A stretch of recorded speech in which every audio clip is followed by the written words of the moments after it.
Okey, barulah kita boleh mula ya. Baik.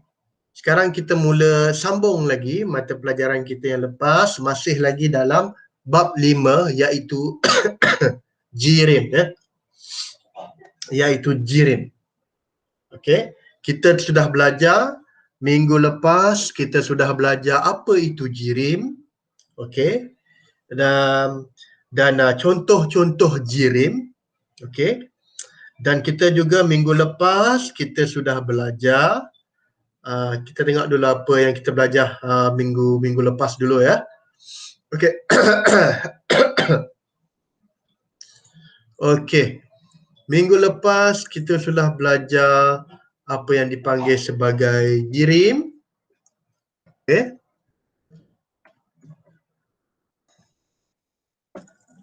Maksud jirim. Okay. Kemudian kita juga telah belajar tentang contoh-contoh jirim. Okay. Contoh-contoh jirim.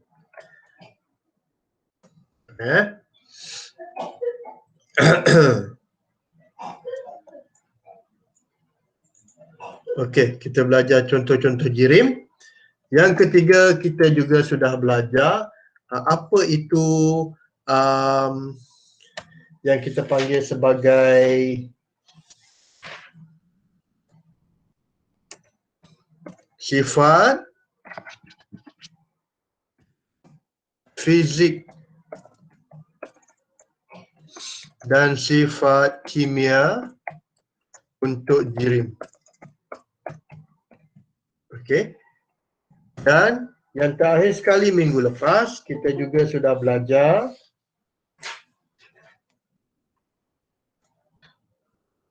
mengelaskan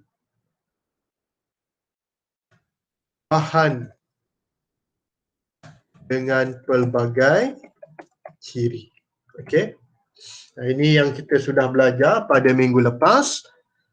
Kalau kamu masih lagi apa dikatakan lupa ataupun kurang faham, boleh tengok kembali video yang saya sudah rakam minggu lepas dalam YouTube dalam Telegram kita. Okey. Dan kalau masih lagi ada topik yang kamu tidak berapa faham, boleh tanya saya di grup Telegram kita. Okey. Kita sambung hari ini. Topik yang seterusnya ya, iaitu 5.2, 5.2, 3 keadaan jirim. Okey, hari ini kita belajar 3 keadaan jirim. Okey. Ada 3. Semua sekali ada 3 keadaan. Keadaan itu maksud keadaan itu ialah bagaimanakah rupa jirim itu. Sebab jirim ni dia ada 3 keadaan.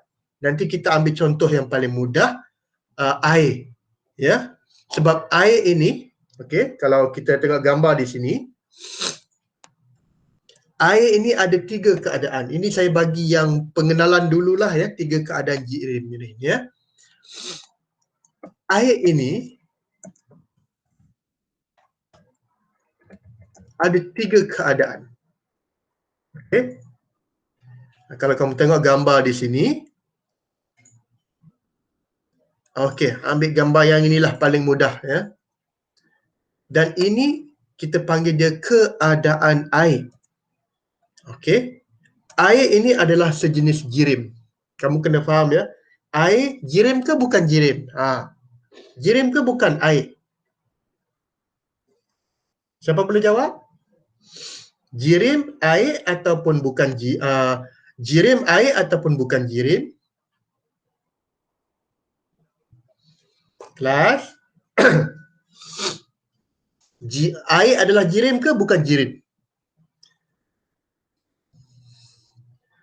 Air. Water. Jirim atau bukan jirim? Ciam Yan Li. Terima kasih jawab. Jawab sajalah, buka mic pun senang juga. Okey, air adalah jirim, betul. Tetapi keadaan jirim. Apa yang kita panggil keadaan? Keadaan jirim. G-R-I-M. Okey. Macam contoh gambar ni ya, yang contoh gambar yang saya tunjuk sekarang, dia ada 3 keadaan, betul? Keadaan jirim ada 3. Dia ada 3 keadaan jirim sekarang. Okey. Yang pertama, ini yang pertama.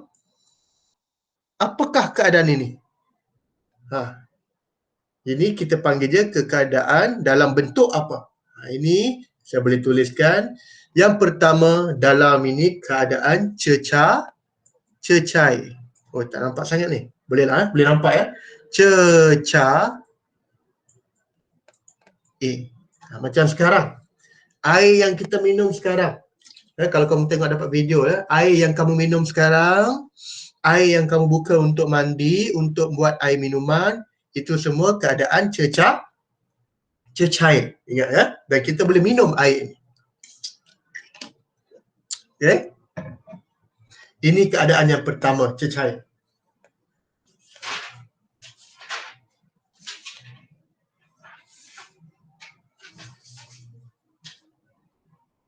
Okay. Kemudian, keadaan yang kedua apa? Ini keadaan yang kedua. Okey. Keadaan yang kedua, apabila air itu kita panaskan, nanti dia keluar apa? Nanti dia keluar apa? Bila panaskan dia akan keluar apa? Tengok gambar. Ini. Dia keluar apa ini? Kalau panas air dia akan keluar. Panggil apa ni? Yang keluar daripada air yang panas. Dia akan keluar. Ini yang kita panggil sebagai keadaan gas. Ya, ini adalah GAS. Okey. Dan keadaan yang ketiga, keadaan yang ketiga ni apa jadi kepada ais ini, kepada air ini? Air ini akan menjadi ais. Okey. Air ini akan menjadi ais batu. Dan ini ialah keadaan yang kita panggil keadaan pejal.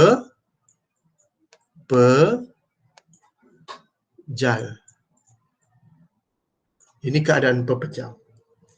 Okey. Dan keadaan-keadaan ini boleh bertukar.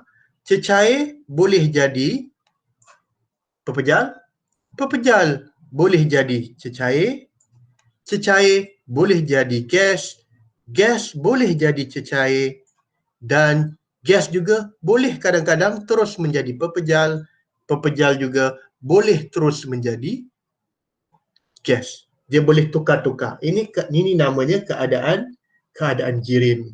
Okey. Harap-harap boleh faham ya. Ini keadaan jirim. Nanti kita akan belajar lebih lanjut keadaan jirim. Tapi sebelum itu kita tengok apa yang dikatakan sebagai teori zarah. Okey. Right. Tengok gambar di hadapan. Ya, ini muka surat 145. Kamu kena faham apa itu teori kinetik.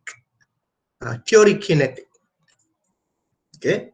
Dikatakan teori kinetik ini mengatakan bahawa ya, jirim terdiri daripada zarah halus yang diskrit dan sentiasa bergerak ke semua arah. Ya. Yang kita panggil dia zarah. Z-A-R-A-H. Zarah. Jadi jirim ini terdiri daripada zarah.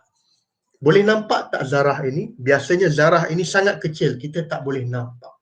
Ya, ataupun yang dipanggil sebagai atom. Okey. Dan zarah ini sentiasa bergerak ke seluruh arah.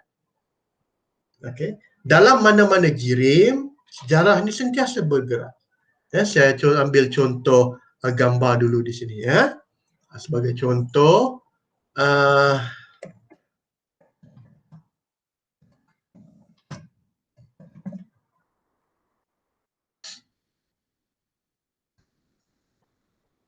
macam ini contoh zarah untuk particle GIF. Macam ini ya, contoh zarah. Okey, saya ambil contoh gambar inilah ya. Open in new tab. Open in new tab. Alright. Macam ni. Okey. Zarah ya, setiap jirim dia ada zarah dia di dalam. Boleh buka ke ni? Saya off dulu, padam dulu. Okey.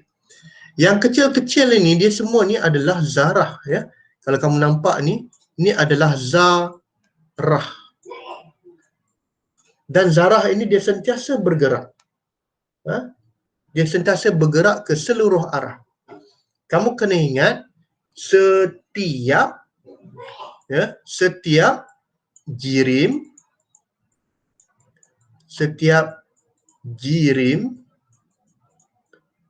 ada zarah. Dan zarah ini dia duduk diam ke ataupun dia bergerak? Cuba kamu tengok dalam. Zarah ini dia bergerak ataupun dia hanya duduk diam? Kelas? Dia bergerak ke ataupun dia hanya duduk diam saja zarah ini?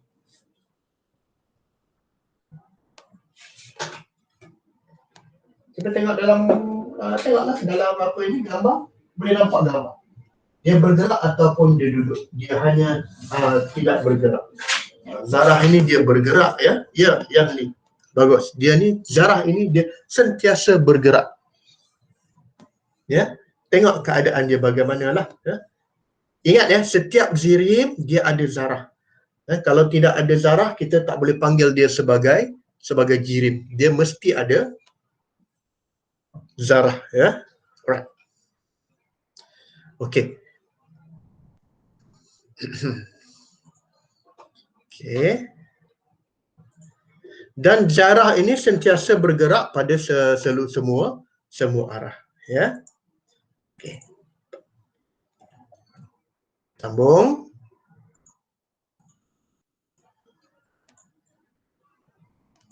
Okey, zarah-zarah ini ya, zarah ini sentiasa berlanggar antara satu sama lain. Apabila tenaga dibekalkan kepada sesuatu jirim, zarah ini akan bergerak lebih laju. Sebaliknya, zarah lebih perlahan apabila disejukkan. Kamu kena ingat. Ya.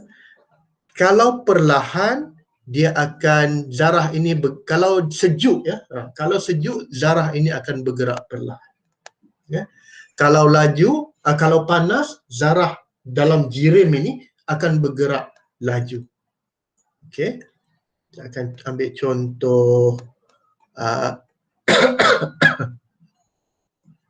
particle in matter.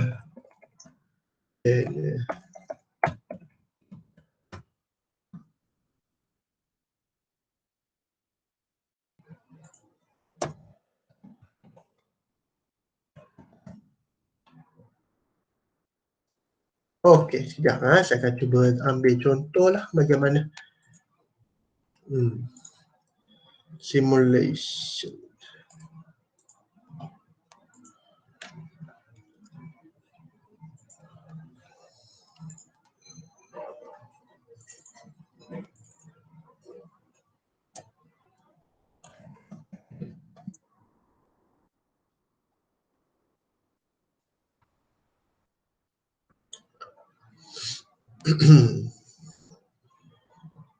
Apa ni?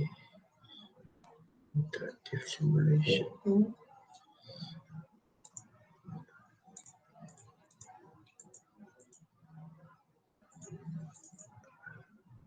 Macam ini ya, harap boleh nampak lah. Ya. Kalau panas, saya boleh besarkan ni sekejap. Saya cuba besarkan. Boleh besarkan ke ni? Oh, tak boleh besarkan. Tak apa. Ya. Contohnya ya, kalau kamu tengok di sini, yang kecil-kecil dalam ni adalah zarah. Ya. Apabila saya cuba sejukkan dia, dia punya pergerakan zarah ini, kalau kamu tengok, pergerakan dia kurang. Ya. Tetapi, nampak dia kurang bergerak. Nampak bawah ini ya, di bawah ini ada boleh panas dan bagi dia sejuk. Tetapi kalau saya panaskan jirim ini, apa jadi? Nampak di bawah itu. Kalau saya panaskan jirim, macam mana zarah ini bergerak? Lebih laju atau lebih perlahan? Kalau kamu tengok, kalau saya panaskan, zarah ini akan bergerak dengan lebih laju. Nampak? Bila saya sejukkan semula, saya sejukkan semula, apa jadi kepada zarah ni? Kamu tengok apa yang jadi kepada zarah itu. Zarah ini akan mula bergerak dengan perlahan. Dia akan mula kumpul di bawah dan dia akan bergerak dengan perlahan. Ini kalau sejuk. Okey. Kalau saya ambil contoh, kalau saya panaskan dia, bila panaskan dia, zarah ini akan mula bergerak dengan laju. Okey. Ini contoh apa yang katakan sebagai zarah ya, keadaan zarah itu.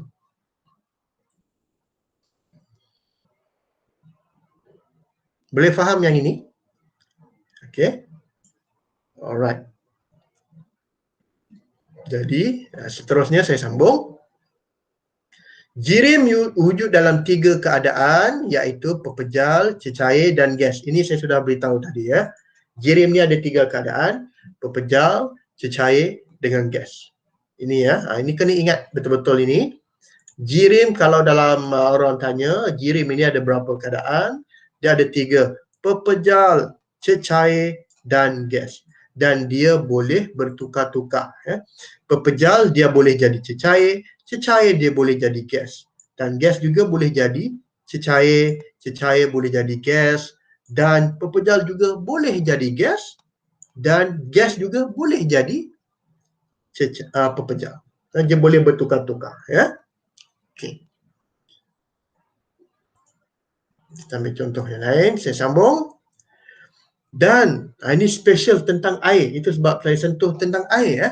Sebab dia kata di sini, air merupakan satu-satunya bahan di muka bumi yang wujud semula jadi dalam ketiga-tiga keadaan. Air ini sangat special. Okey. Macam yang pertama tadi, bila dia dalam keadaan suhu biasa macam sekarang, ya, sekarang ini suhu bilik lah ya. Lebih kurang 20 ataupun 30 darjah Celsius dalam bilik. Ya. Air ini wujud dalam keadaan apa? Kalau dalam keadaan suhu bilik, dalam keadaan suhu bilik, air ini dalam keadaan apa yang kita panggil sebagai keadaan cecair. Ya, dalam keadaan cecair. Ini untuk air. Dalam keadaan cecair. Okay. Tetapi apabila panaskan, dia akan jadi gas. Dia akan jadi gas apabila kita panaskan dia. Kita bagi dia apa? Kita panaskan dia. Kita panaskan, dia akan jadi gas. Dan dia akan jadi ais, akan jadi keadaan pepejal apabila kita sejukkan dia. Macam mana nak sejukkan air? Masukkanlah dalam peti sejuk. Okey, masuk dalam peti sejuk, dalam freezer, air yang cair itu boleh bertukar menjadi ais. Ya. Tapi dia tidak berubah bahan. Bahan dia tidak berubah, dia tetap air.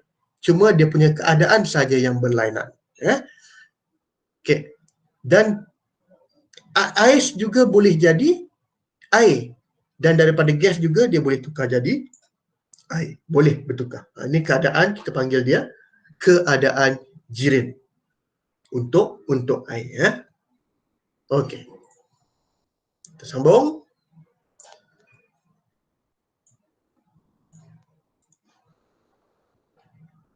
Okey. Perbandingan sifat-sifat antara 3 keadaan jirim. Okey, ini kamu boleh baca sendiri. Dari segi bentuk, pepejal bentuk dia tetap, cecair bentuk dia mengikut bekas yang diisi, dan gas juga membentuk bekas yang diisi. Okey, ini bentuk dia bagaimana. Okey. Jisim, pepejal jisim tetap, cecair berjisim tetap, tetapi gas tidak ada jisim yang tetap. Apa itu jisim? Jisim itu berat ya. Kamu jangan confuse.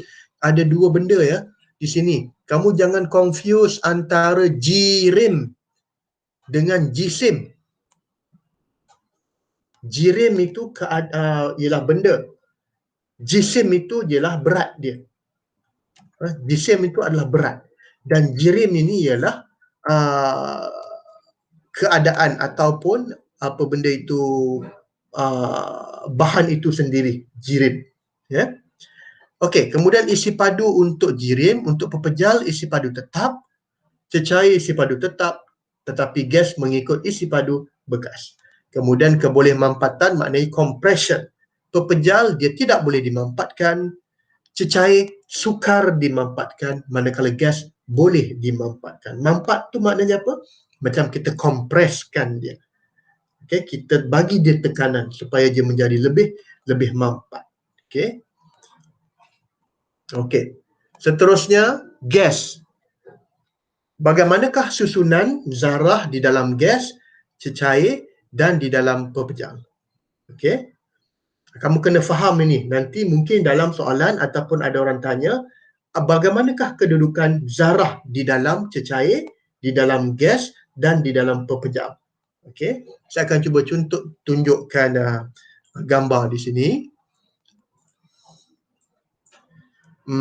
Particle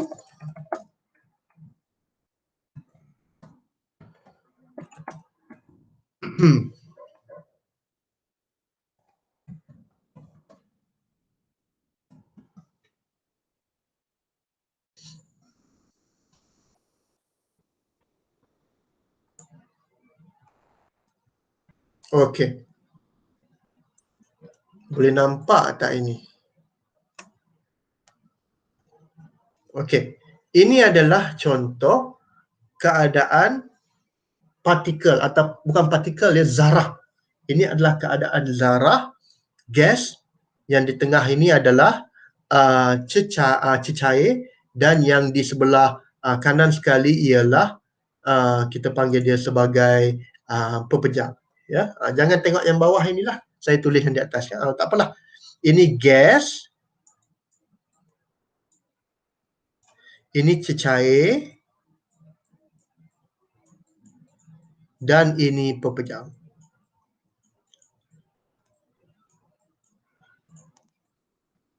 Tengok keadaan dia ya. Keadaan dia di sini, kalau untuk gas, kalau kamu tengok partikel ataupun zarah dia bergerak dengan laju. Ini gas. Kalau cecair, bergerak atau tidak bergerak zarah dia? Kamu tengok bahagian cecair ini. Bergerak ke tidak bergerak? Tengok betul-betul. Bergerak ke tidak? Bergerak atau tidak? Cecair. Kamu tengok bergerak atau tidak bergerak? Dia punya zarah dia. Zarah ini dia bergerak ya. Kemudian untuk pepejal, pepejal dia bergerak tetapi dia hanya bergerak diam sedikit saja dalam ni. Ini dia punya keadaan, kita panggil keadaan zarah. Okey. Jadi kamu mesti boleh lukis keadaan untuk orang panggil apa itu? Macam inilah senang. Macam inilah senang nak ingat. Okey. Antara gas, antara cecair dengan pepejal. Okey. Yang ini gas. Yang ini gas, yang ini cecair, dan ini ialah pepejal. Ini adalah pepejal. Kenapa dia tak bergerak ni? Kejap ya. Ada yang bergerak rasanya. Tak apa.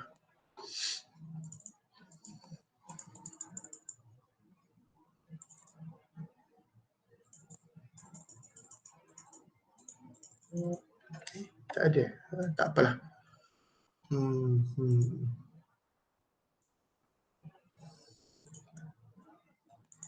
Ini boleh bergerak. Ini boleh bergerak. Ini boleh bergerak. Tapi tak boleh pula. State of matter. If.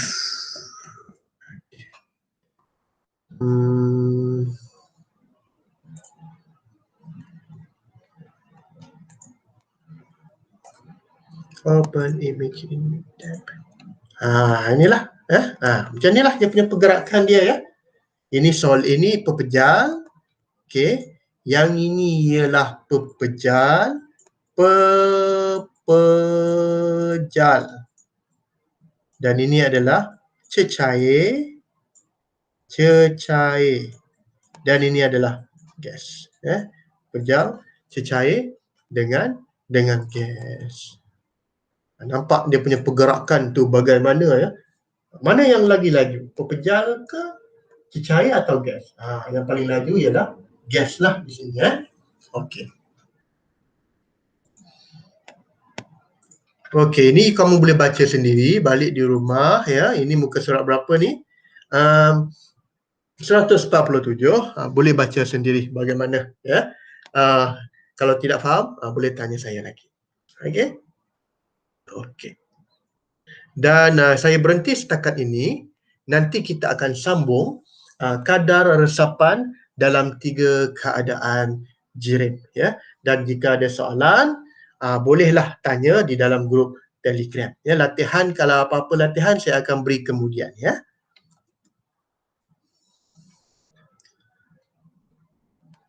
Okey. Berapa ni? 1. Okey. So maknanya kita akan berhenti setakat ini. Kita akan jumpa lagi pada hari Khamis ya. Besok cuti. Ya, makna dia besok hari Wesak. Makna dia kamu juga PDPR pun akan bercuti lah. Belajar, walaupun belajar dari rumah, tetapi kita anggap cuti lah. Jadi besok tidak ada online kelas. Sebab besok cuti hari Wesak. Ya, boleh faham ya? Jadi besok tidak ada kelas lah ya. Kalau ikut dalam jadual, besok kita ada kelas. Tetapi besok hari Rabu, cuti hari Wesak, jadi tidak ada kelas. Boleh faham ya kelas ya? Ini. Cuti hari Wesak. Ini dia. Sini. Ini. 26 hari bulan, cuti hari Wesak. Okey? Okey. Jadi itu saja kelas untuk hari ini. Apa-apa boleh tanya saya di grup Telegram ya. Terima kasih dan boleh keluar kelas sekarang. Bye-bye.